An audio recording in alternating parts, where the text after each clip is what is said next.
की है, तो वो सिर्फ ये इलेक्शन की, ये जलसों की तकरीरें नहीं कर रहे, वो बेसिकली एक तरह से इलेक्टोरल मोड में चले गए हैं। वो इलेक्शन की तकरीरें कर रहे हैं और अपने आप को उस सिनेरियो के लिए तैयार कर रहे हैं जहां अगर उनको ये अदम एतमाद कामयाब हो जाती है और वापस लोगों में जाना पड़ता है, तो वो किस बुनियाद पर अपना मुकदमा लड़ेंगे। बिल्कुल सही कह रहे हैं आपने, ये सही कहा कि वो बेसिकली इलेक्शन मोड में जा चुके हैं और वो समझते ये हैं कि शायद हमें जितना मैं ज्यादा अभी, क्योंकि ऑपोजिशन सड़कों पे है और जितना वो शोर डाल रहे हैं तो मुझे कुछ ना कुछ ऑफेंसिवली प्ले करना पड़ेगा। लेकिन यहाँ पे एक चीज बहुत सारे, मैंने भी वैसे बहुत पहले ये अपनी जो छोटी मोटी मैं अपने एनालिसिस करता हूँ यूट्यूब पे, मैंने कहना शुरू किया था कि इमरान खान साहब जो है अगला इलेक्शन जो फॉरेन पॉलिसी इशू पे लड़ेंगे, क्योंकि डोमेस्टिकली तो डिलीवर कर नहीं पाए, तो कुछ ना कुछ इस तरह करते रहो जी कि वो बैरूनी, और दूसरा ये कि वो बार बार वैसे से लड़ रहे थे तो, और स्टेटमेंट्स दे रहे थे, इन्फ्लेमेटरी स्टेटमेंट्स। और आपको यहाँ पे बताता चलूं वैसा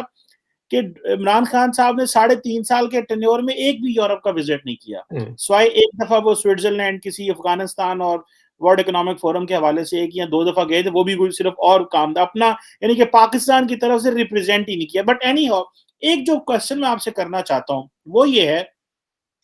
आज जो अपोजिशन जमातों ने प्रेस कॉन्फ्रेंस की उसमें उन्होंने कहा जनाब के मौलाना फजलुर रहमान ने, जो कि बड़े समझे जाते हैं मजहबी हैं और हमेशा वेस्ट को, अमेरिका को बड़ी बातें करते रहे, जो पाकिस्तान के खिलाफ साजिशें कर रहा है, इसी तरह नवाज शरीफ साहब भी किसी दौर में ये बातें करते रहे। अब ये जो अपोजिशन जमातें हैं वो कह रही हैं कि इन्होंने, इमरान खान ने हमारे खारजा पॉलिसी खराब कर दी है, ना खित्ते में दोस्त है ना इंटरनेशनल दोस्त है। और मौलाना फजलुर रहमान जो है, जिनको कहा जाता है, वो कहते थे जी इस्तेमार जो है वो हमारे यहाँ पे, पता है आपको एक लफ्ज इस्तेमाल किया जाता था, खासकर ये जमात इस्लामी मजहबी हल्के बड़ा इस्तेमाल करते थे कि जी इस्तेमार, ये यहूदी और ये मजहबी, ये ईसाई हमारे खिलाफ करना चाहते हैं। आपने देखा कि एक मोल्ड है, शिफ्ट है, यानी कि जितनी जितनी सियासी जमातें पुरानी होती जा रही हैं, सियासत में किरदार अदा कर रही हैं, पावर उन्होंने एंजॉय कर ली है, वो बड़े मेच्योर तरीके से पॉलिटिक्स कर रहे हैं और वो चीजों को समझ रहे हैं। जबकि इमरान खान साहब, जो कि वेस्ट में बहुत रह के आए हैं और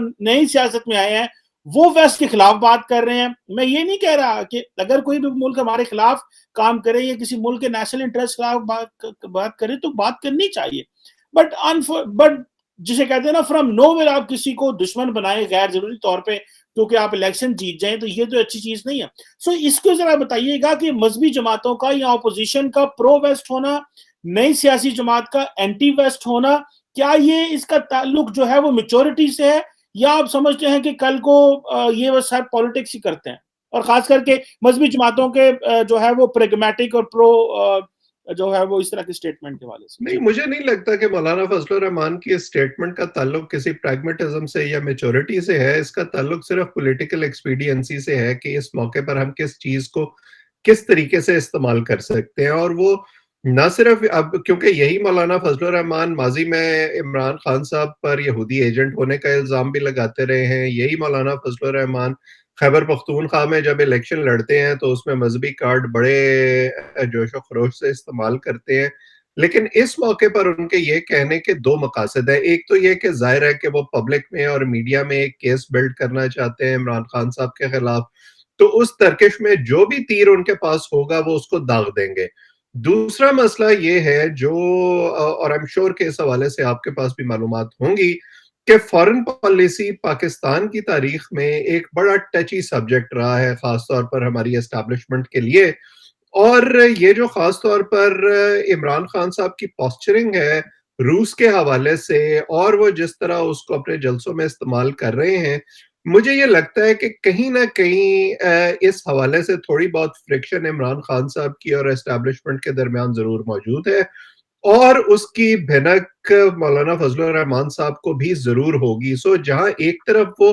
पब्लिक में केस बिल्ड कर रहे हैं, दूसरी तरफ वो उनको ये यकीन दिला रहे हैं कि हम आपके मौक़िफ़ के साथ खड़े हैं, खास तौर पर ऐसे वक्त में जब वो अदम एतमाद की तहरीक ला चुके हैं और उसमें अगर उन्हें अंपायर की पूरी सपोर्ट की उम्मीद नहीं है, तो कम से कम ये उम्मीद जरूर है कि वो न्यूट्रल रहेंगे और कोई ऐसा किरदार अदा नहीं करेंगे जिससे उनके जो हदफ है उसको नुकसान पहुंचे। बिल्कुल सही कह रहे हैं। तो ये देखें ना कि जिस तरह इमरान खान साहब जो है वो अपने, जिस तरह आपने रूस का जिक्र किया कि रूस जाने का ये नुकसान हुआ कि नेशनल सिक्योरिटी एडवाइजर जो है उनको मना कर दिया गया कि वो यूके ना आए। ठीक है। अमेरिका में भी मेरा ख्याल है जनरल बाजवा साहब ने आना था, वो नहीं आए, वो पता वो नहीं भी क्या नहीं वजह आए, होगी, बिल्कुल। वो भी नहीं होगी। सो एक तरफ तो आप रूस के करीब हो गए, तो दूसरी तरफ आपको वेस्ट जो है वो रेजिस्ट कर रहा है। तो इसका तो इमरान खान साहब जो है उन्होंने तो वाकई पाकिस्तान के लिए एक आइसोलेशनिस्ट एनवायरनमेंट जनरेट कर दिया है, जबकि इंडिया जो है वो दुनिया में कनेक्टेड है और हम जो है वो दुनिया में। और अगर आपको पता हो कि रिसेंटली जो इन्होंने यूरोपियन एम्बेसडर्स को बातें की और बाद में ईयू काउंसिल के प्रेसिडेंट को कॉल करके कहा कि मैं आपकी जो है वो करा देता हूँ, आपके यूक्रेन और मैं करा रूस देता की हूँ। सुलह करा देता हूँ। तो ये चीजें तो हैं। अच्छा, वैसे ये बताइएगा आप क्या समझते हैं कि ये जो नो कॉन्फिडेंस मोशन है, इसके काम याब होने के क्या चांसेस है? कहा जाता है कि 10 से 9 से 11-12 सीटें चाहिए ऑपोजिशन को नो कॉन्फिडेंस के लिए। उनके पास आई थिंक वर्क 63 तो ऑलरेडी मौजूद हैं। तो क्या अगले 20-22-25 दिन में आप क्या समझते हैं, ये 5 साल पलट रहे हैं, चीजें हालात खत्म हो रहे हैं, खराब हो रहे हैं? सुनने में आ रहा था कि शायद कोई बाहर से डिग्निटीज भी पाकिस्तान आ रहे हैं 23 मार्च के हवाले से। तो ये तो एक बहुत बड़ा क्राइसिस हो जाएगा अगर इमरान खान साहब फारिग। आप समझते हैं कि ये इमरान खान साहब जो है वो पैकअप करने का टाइम आ गया इनका? देखें जी, 21, 22 और 23 की तारीख है जब ये ओआईसी के वज़राए ख़ारिजा का इजलास हो रहा है। और अगर आप 21 और 22 को लें तो आज से शुरू करके तकरीबन 2 हफ्ते का वक्त है। 2 हफ्ते का वक्त चाहिए स्पीकर को इजलास रिक्विजिशन करने के लिए, और उसके बाद 7 दिन के अंदर अंदर उसका फैसला होना है। आइन के मुताबिक अनलेस के स्पीकर साहब जो हैं वो जरा अपने आप को असर्ट करने का फैसला करें और थोड़ा कॉन्स्टिट्यूशन की बाउंड्रीज को स्ट्रेच करने का फैसला करें, तो 3 हफ्ते के अंदर इसका फैसला होना है। तो मुझे ये लगता है कि ये जो ओआईसी का